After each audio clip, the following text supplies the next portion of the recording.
Sangrongshalo ami Aparajita Kaisa NGO ni Bisisa Pungmani shalna rugoi Manjakha Kaisa art competition Pandao narwai okra ungoi Manjakha Hakotor ni Mantri Pratima Bhowmik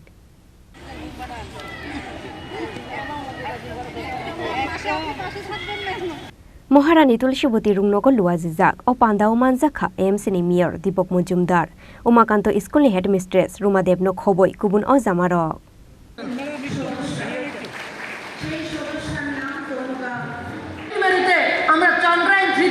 অবতরণ করতে পেরেছি soft landing আমাদের প্রজ্ঞান করেছে আমার রোবার করেছে আমরা লক্ষ্য করেছি টিভির পর্দা সোশ্যাল মিডিয়াতে আমরা সবাই লক্ষ্য করেছি কয়েকশো মা কয়েকশো মহিলা কয়েকশো নারী কয়েকশো অপরাজিতা সে সফট ল্যান্ডিং এ কাজ করেছেন প্রত্যেকের পরাতে শাড়ি দেখেছি আমরা ট্র্যাডিশনাল ড্রেসে সুসজ্জিত মায়েদেরকে আমরা দেখেছি আমরা শুধু রান্না করি না আমরা রাষ্ট্র নির্মাণে কাজ করি আমরা শুধু রান্না করি না আমরা চন্দ্রায়নকে চাঁদের দক্ষিণ মেরুতে সফট ল্যান্ডিং এ আমরা শাড়ি পরা মহিলারা সে কাজ করতেও আমরা পারি আমরা অপরাজিতা আমরা পরাজিত হতে জানি না আর আজকের যারা পুরুষ আজকের যারা ছেলে আমাদের যে ভাই আমরা তাদেরকে নির্মাণ করি আজকে সমাজের মেয়ে হোক আর ছেলে হোক প্রত্যেকটা ব্যক্তিকে নির্মাণ করি আমরা মায়েরা আমরা অপরাজিতারা তাই এই অপরাজিতাদের কাছে আমার সাদার আগ্রহ নেশামুক্ত ভারতের সঙ্গে আপনারা যুক্ত হন সমাজকে রক্ষা করুন সরকারের একার দ্বারা সম্ভব নয় আমার পরিবার আমার সমাজ আমাদেরকে রক্ষা করতে হবে আপনারা হাতে হাত মিলিয়ে কাঁধে কাঁধ মিলিয়ে অপরাজিতা আরো অনেক অপরাজিতা আপনারা তৈরি হন আপনার সরকার আপনার প্রধানমন্ত্রী আপনার সঙ্গে রয়েছে আপনার মেয়র এবং আপনার মুখ্যমন্ত্রী আপনার সঙ্গে রয়েছি আমি আপনাদের সঙ্গে রয়েছি আমরা সবাই মিলে সুস্থ এবং সুন্দর সমাজ যে দেশের যশস্বী প্রধানমন্ত্রী 2047 সালে ভারতবর্ষকে পৃথিবীর সর্বোৎকৃষ্ট সবচেয়ে বিকশিত সমৃদ্ধশালী পরম গৌরবশালী মা ভারতীকে কল্পনা করছে সে কল্পনাকে চরিতার্থ আমরা অপরাজিতাদেরকে করতে হবে সে সংকল্প নিয়ে আজকে এই জায়গা থেকে যাবেন যারা পুরস্কার পেয়েছেন ছোট্ট হিসাবে মনে করবেন না তাদের মনের অত্যন্ত প্রিয় যে শিশু সে শিশুদেরকে আমরা ছোট্ট করে হলো তাদেরকে আমরা অভিনন্দিত করার সুযোগ তারা করেছেন আমি সেই অপরাজিতাদেরকে অনেক অনেক ধন্যবাদ এবং আমার কৃতজ্ঞতা জ্ঞাপন করছি আগামী দিন আরো বড় পরিসরে বিভিন্ন জায়গায় বিভিন্নভাবে আমরা ডিসেবিলিটির মাধ্যমে কাজ করব আমরা ওল্ড এজ সিনিয়র সিটিজেন যারা রয়েছে তাদের জন্য আমরা কাজ করব আমরা অরফানেজদের জন্য কাজ করব এবং সমাজের প্রত্যেকটা অংশের মানুষের সঙ্গে আমরা কাঁধে কাঁধ মিলিয়ে আমরা সমাজকে নির্মাণ করব সেই প্রত্যাশা সেই শপথ নিয়ে আজকে আমরা যাব সবাই ভালো থাকবেন সুস্থ থাকবেন পেশাগত বা বিভিন্ন প্রশ্ন যুক্ত থাকার সত্ত্বেও পারিবারিক কাজের পরেও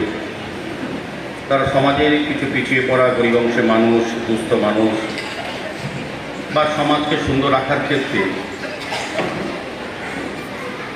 তারা কিন্তু একটা প্রয়াস নিয়েছে আমি বলবো এক বছরই তাদের যে কাজের যেটা দেখেছি এটা আমি বলবো তাদের চিন্তা ভাবনার মধ্যে যে তারা করার কথা ছিল তাকে বেশিও করেছে তো এক বছরে যারা অনেকটা কাজ করেছেন তাদের চিন্তা তাদের ভাবনা বা মানসিকতার প্রকাশ কিন্তু আমরা পেয়েছি তো আগামী দিনও তারা এইভাবে আর সুন্দরভাবে আরও কিছু বিষয়কে সামনে রেখে যেগুলি আমাদের সরকারের কাজ করছে তার পাশাপাশি সরকারের সমস্ত কর্মসূচির সঙ্গে কেন্দ্রীয় সরকার রাজ্য সরকার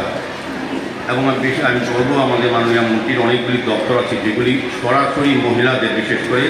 গরিব অংশের মানুষকে বিভিন্নভাবে সার্বিকভাবে সহযোগিতা করার সুযোগ আছে তো ওনার সহযোগিতা আপনারা নিশ্চয়ই পাচ্ছেন এবং পাবেন তারা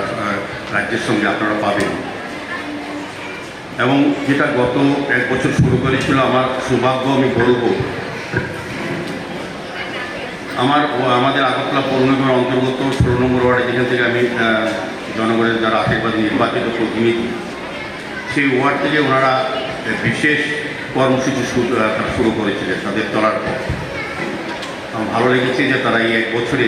আরও বিভিন্ন প্রান্তে রাজ্যের বিভিন্ন মানুষের তাদের সহযোগিতা করেছে বিভিন্ন হোমে তারা গেছেন এবং তারা ছাত্রছাত্রী যারা দুস্থ তাদেরকে সহযোগিতা করেছেন এবং সার্বিকভাবে বিভিন্ন প্রোগ্রাম তারা করেছেন বিশেষ করে আমি বলবো যে আজকে স্বাধীনতা বিদ্যাসাগরকে সামনে রেখে ওনার এই জন্মদিনে ওরা যে কর্মসূচি গ্রহণ করেছেন বা বসে আঁকো প্রতিযোগিতা আমি বলবো নতুন এখন বর্তমান এবং নতুন আগামী প্রজন্মের কাছে এটা অত্যন্ত প্রয়োজনীয় ছিল। কারণ ঈশ্বরচন্দ্র বিদ্যাসাগরের উনি শুধু শিক্ষাবিদ,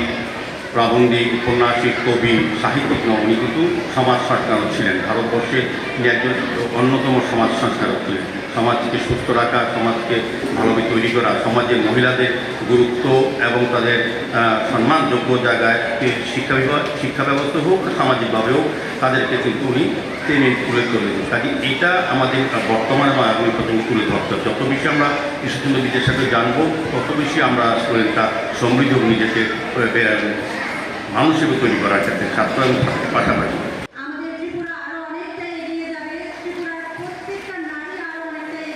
ব্যুরো রিপোর্ট চিনি খরাং।